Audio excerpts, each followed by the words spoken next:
Hi guys, I'm going to cook ginataang crabs with kalabasa and sitaw. So request sa akin yan ng aking hubby. So nilalagay ko na ang sitaw. Ayan, para mas maganda.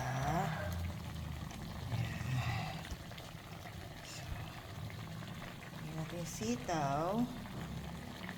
Ako, try ko lalagyan ko siya ng sa akin, iti-twist ko siya. So, ayan.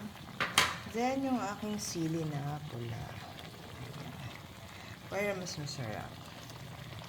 So, I will just let it simmer for while.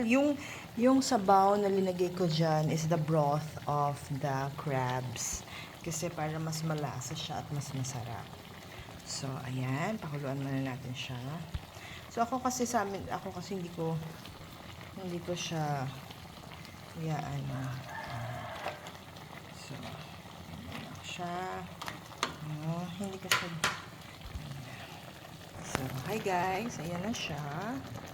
Ayan na yung aking ginataang gulay.